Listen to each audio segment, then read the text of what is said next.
Well, hello, Sunday School Scholars. This is Pastor Walter, and I am delighted to be with you again on this beautiful, beautiful day.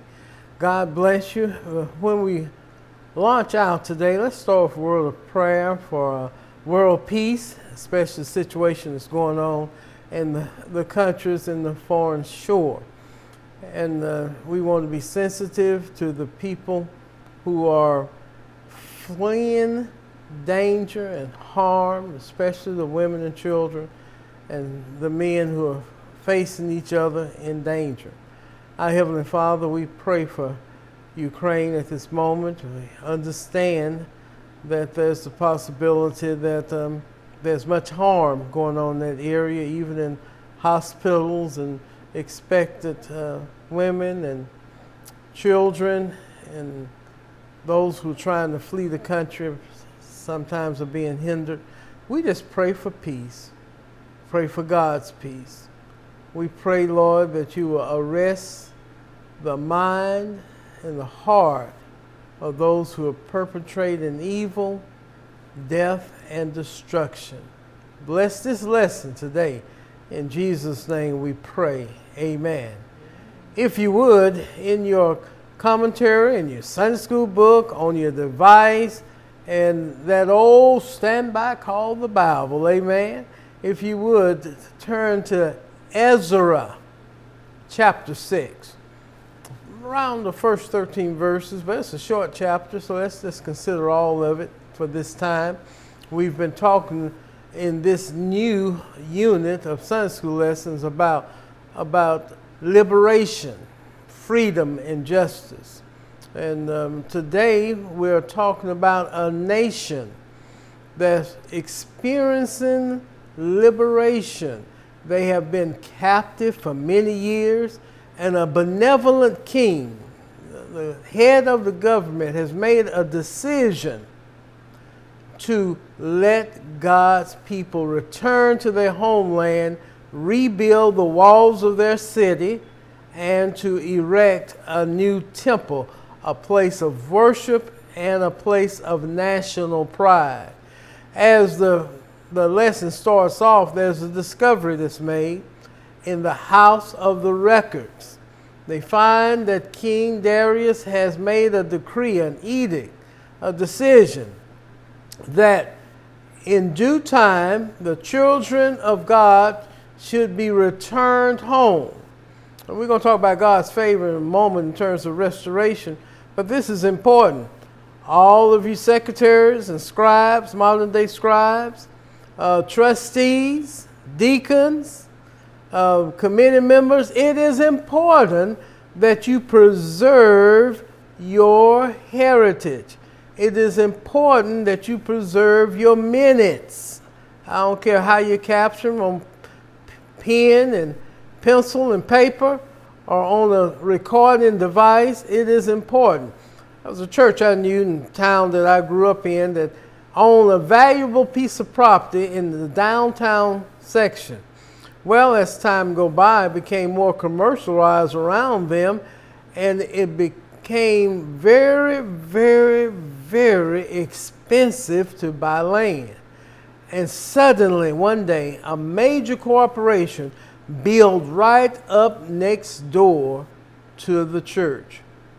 And so the leaders said, trustees, give us the deed. They're going to have to pay us for this land. They couldn't find the deed. They researched downtown. They had an actual hard copy where the land had been given to them, but they couldn't find it. Nobody could find a record of it. And they had to forfeit the land that they'd owned for probably 40 years.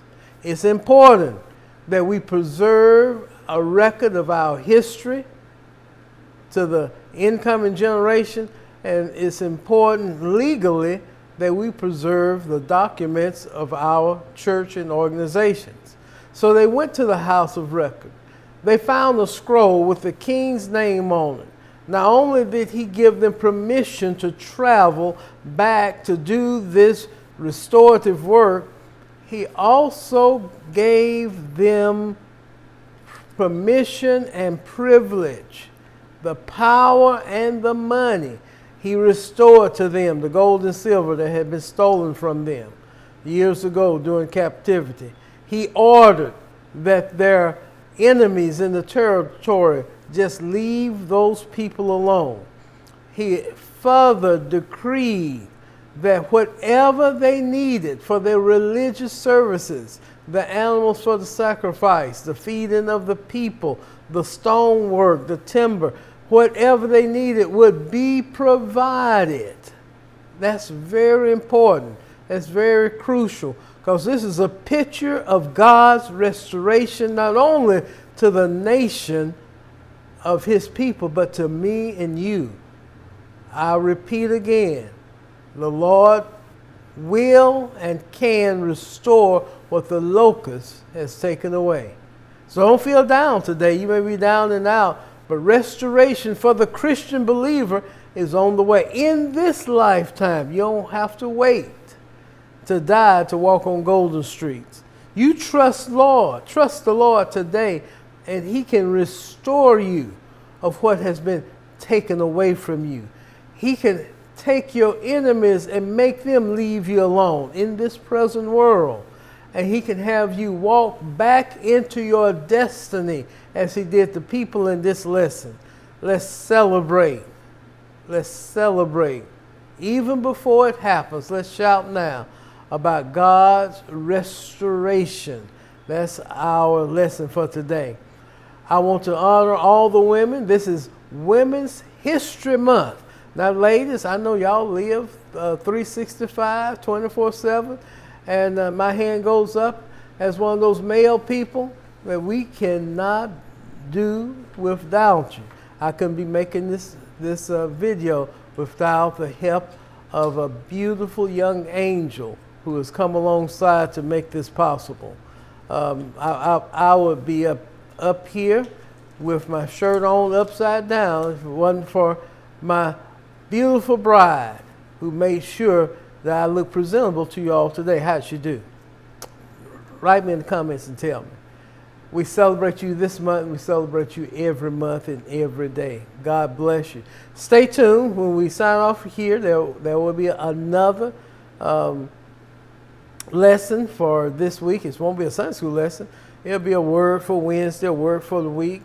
And so stay tuned to that. It'll also be celebrating women. Sunday morning, following your Sunday school lesson, we will be in worship at Lonsdale UMC. Check it out on YouTube. And Martin Chapel United. Check it out on YouTube. God bless you. Pastor loves you. See you real soon.